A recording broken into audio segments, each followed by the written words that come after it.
నమస్తే, నా పేరు doctor Manindra. I'm consultant and head of the department for critical care at Gleneagles hospital, Lakdi కపూల్.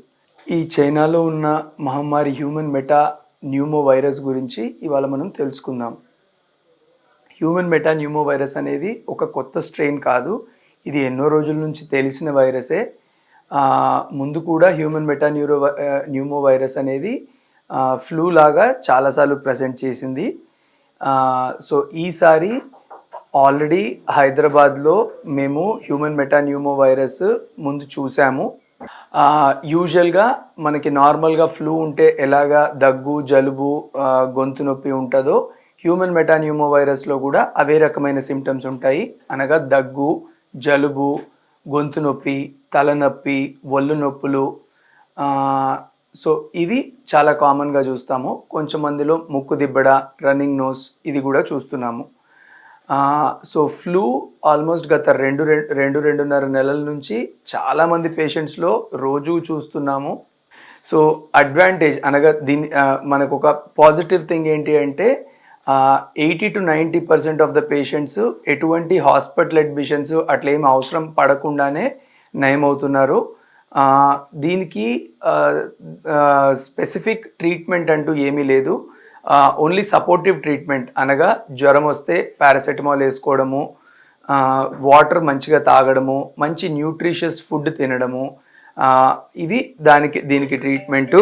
దీంట్లో antibiotics యొక్క రోల్ లేదు. ఎందుకంటే ఇది వైరల్ ఇన్ఫెక్షన్స్లో యాంటీబయాటిక్స్ ఏ విధంగా కూడా పనిచేయవు. సో చాలామంది యాంటీబయాటిక్స్ వాడి వస్తున్నారు. సో వైరల్ ఇన్ఫెక్షన్స్లో యాంటీబయాటిక్ రోల్ ఎటువంటిది ఉండదు. సో సపోర్టివ్ ట్రీట్మెంట్ నేను ఇందాక చెప్పినట్టు మంచి వాటర్ ఎక్కువ తాగడము, మంచి న్యూట్రిషియస్ ఫుడ్ తినడము, జ్వరానికి పారాసెటమాల్ తీసుకోవడము, మరి ఫుడ్ తినలేకపోతే మల్టీవిటమిన్ ట్యాబ్లెట్ తీసుకోవడము, దీని ట్రీట్మెంట్ ఇలాగుంటుంది. సో ఇది డ్రాప్లెట్ ఇన్ఫెక్షన్. డ్రాప్లెట్ అనగా మా పేషెంట్ ఎవరికైతే ఇన్ఫెక్షన్ ఉందో వాళ్ళు దగ్గినప్పుడు వాళ్ళు చుట్టుపక్కల 6 ఫీట్స్ దూరంలో ఉన్న లొకాలిటీలో ఈ డ్రాప్లెట్ ద్వారా వాళ్ళకి స్ప్రెడ్ అయ్యే ఛాన్స్ ఉంటుంది. సో అందుకోసమే ఎవరికైతే ఇన్ఫెక్షన్ ఉందో వాళ్ళని మాస్క్ వేసుకోవడం కంపల్సరీ. ఇన్ఫెక్షన్ లేని వాళ్ళు కూడా పబ్లిక్ ప్లేసెస్ అనగా ఎక్కువ మంది గుంపులు ఉండే చోట్ల వెళ్ళినప్పుడు మాస్క్ వేసుకొని వెళ్ళడము శ్రేయస్కరము. వీలైనంత వరకు కొన్ని రోజుల వరకు బయటకు వెళ్ళడం అవాయిడ్ చేస్తే కూడా మంచిదే. అండ్ కంటామినేటెడ్ సర్ఫేసెస్ అనగా పేషెంట్ ఎవరైనా దగ్గినప్పుడు వాళ్ళ తుమ్ము ద్వారా ఆ డ్రాప్లెట్స్లో వైరస్ అన్నది సర్ఫేస్ని కంటామినేట్ చేస్తుంది. ఆ కంటామినేటెడ్ సర్ఫేసెస్ని మనం ముట్టి మళ్ళీ మన ముక్కుకి కానీ మూతికి కానీ ఆ చేతిని మనం అంటించినప్పుడు ఇన్ఫెక్షన్ మళ్ళీ మనకి స్ప్రెడ్ అయ్యే ఛాన్స్ ఉంటుంది. సో వీలైనంత వరకు బయటికి వెళ్ళినప్పుడు ఎటువంటి సర్ఫేసెస్ని ముట్టుకోకుండా ప్రయత్నం చేయండి. ఏదైనా సర్ఫేసెస్ని ముట్టుకున్నా చేతులు క్లీన్ చేసుకొని మళ్ళీ మన శరీరాన్ని టచ్ చేసే కంటే ముందు చేతులు క్లీన్ చేసుకోవడము చాలా ఇంపార్టెంట్. సో చైనాలో ఎగ్జాక్ట్ సిచ్యువేషన్ ఏంటిది అన్నది ఇంకా ఎవరికి క్లియర్గా ఐడియా లేదు. బట్ రైట్ నౌ ఇండియాలో మనకున్న పరిస్థితుల్లో 85 to 90% ఆఫ్ ద పేషెంట్స్ అంటే ఎవరికైనా కాస్త వచ్చినా కూడా త్వరగానే రికవర్ అవుతున్నారు. హాస్పిటల్ అడ్మిషన్స్ అన్నది చాలా తక్కువ పర్సెంటేజ్ వాళ్ళనే అవసరం పడుతుంది. హాస్పిటల్ అడ్మిషన్ మెయిన్గా ఎవరికైతే ఆక్సిజన్ కాన్సన్ట్రేషన్ తగ్గుతుందో, ఎవరి సాచురేషన్స్ అయితే తగ్గుతాయో వాళ్ళకి మాత్రమే హాస్పిటల్ అడ్మిషన్స్ అడ్వైజ్ చేస్తున్నాము.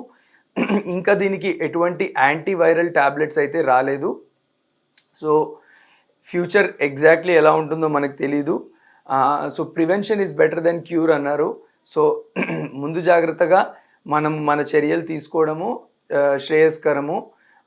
కరోనాలో ఎలా ఒక అవుట్బ్రేక్ వచ్చి దేశాన్ని ఎలా అల్లకల్లోలం చేసిందో అందరికీ తెలుసు. సో అలా అవుతుంది అని మనం ఏం చెప్పట్లేదు, కాకపోతే మన జాగ్రత్తల్లో మనం ఉంటే శ్రేయస్కరం.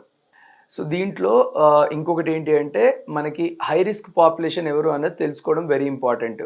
చిన్నపిల్లలు అనగా 5 ఏళ్ల కంటే చిన్నగా ఉన్నవారు, పెద్దవాళ్ళు అనగా 60 ఏళ్ల కంటే పెద్దగా ఉన్నవాళ్ళు, ఇమ్యూనిటీ తక్కువ ఉన్న వాళ్ళు, ఏ రీజన్ వల్ల అయినా ఇమ్యూనిటీ తక్కువ ఉంటే, pregnancy itself is a condition where your immunity will be low, ఏదైనా క్యాన్సర్ ఉన్నవాళ్ళు, ఇలా ఇమ్యూనిటీ తక్కువ ఉన్న పేషెంట్స్ అందరికీ కూడా రిస్క్ ఎక్కువ ఉంటుంది.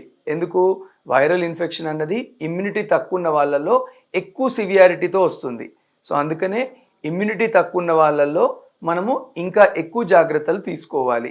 సో ఎక్కువ జాగ్రత్తలు అనగా నేను ఇందాక చెప్పినట్టు వీలైనంత వరకు బయటికి వెళ్ళడం అవాయిడ్ చేయడము, గుంపుల్లో తిరగడం అవాయిడ్ చేయడము, ఒకవేళ బయటికి వెళ్తే ఎటువంటి ప్రాంగణాలు ఉన్నా కూడా దేన్ని ముట్టుకోకుండా ఉండడము, ఒకవేళ ముట్టుకుంటే ఇమీడియట్గా క్లోరెక్స్డిన్ హ్యాండ్ రబ్తో చేతిని క్లీన్ చేసుకోవడము, బయటికి గుంపులో ఎప్పుడు వెళ్ళినా కూడా మాస్క్ వేసుకోవడము, ఇలాంటి జాగ్రత్తలు తీసుకుంటే మనకి ఇన్ఫెక్షన్ రాకుండా ఉంటుంది. ఇమ్యూనిటీ తక్కువ ఉన్న వాళ్ళు, నేను ఇందాక చెప్పిన వాళ్ళంతా అనగా చిన్న వయసు 5 సంవత్సరాల కంటే చిన్నవాళ్ళు, 60 సంవత్సరాల కంటే పెద్దవాళ్ళు, ప్రెగ్నెంట్ లేడీసు, ఏదైనా క్యాన్సర్ అట్లా ఉన్నవాళ్ళు, షుగర్ హైగా ఉండి షుగర్ కంట్రోల్ లేని వాళ్ళు, ఇలా ఇమ్యూనిటీ తక్కువ ఉన్న వాళ్ళందరూ కూడా ఈ జాగ్రత్తలు ఇంకా ఎక్కువగా పాటించాలి. హిట్ టీవీ యాప్, ఇందులో short news, live news, entertainment shows, movies, digital magazines తో పాటు మీ జిల్లా వార్తలను కూడా ఫ్రీగా చూడొచ్చు. అంతేకాదు కేజీ నుంచి పీజీ వరకు విద్యార్థులకు స్కాలర్షిప్ కూడా అందిస్తున్నాం. ప్రతి వారం 10 మందికి లక్కీ డ్రా ద్వారా ఒక్కొక్కరికి 10,000 రూపాయలు అందిస్తున్నాం. ఇంకెందుకు ఆలస్యం, వెంటనే హిట్ టీవీ యాప్ ని డౌన్లోడ్ చేసుకుని ఫ్రీగా ఎంటర్టైన్మెంట్ పొందండి. Hit TV app. Hit TV app. Please download hit TV app. Hit TV app ని ఫ్రీగా డౌన్లోడ్ చేసుకొని ఎంజాయ్ చేయండి. మీకు నచ్చిన ఎంటర్టైన్మెంట్ కోసం హిట్ టీవీ యాప్ ని ఫ్రీగా డౌన్లోడ్ చేసుకుని ఎంజాయ్ చేయండి. హిట్ టీవీ యాప్ ని డౌన్లోడ్ చేసుకుని ఆస్వాదించండి, ఆశీర్వదించండి. ఇంతమంది సెలబ్రిటీలు హిట్ టీవీ యాప్ ని డౌన్లోడ్ చేసుకోండి అని చెప్తున్నారంటే ఎంత మంచి యాప్ ఆలోచించండి. అమెరికా అమెరికా అమెరికా అమెరికాలో చదవాలనుకునే వాళ్ళకి విశ్వసనీయమైన పేరు మన శౌర్య కన్సల్టెన్సీ. UK లో 1 year masters, UK లో 1 year masters, 2 years work permit up to 5 years visa. Contact Saurya Consultancy. Contact 89851 89851.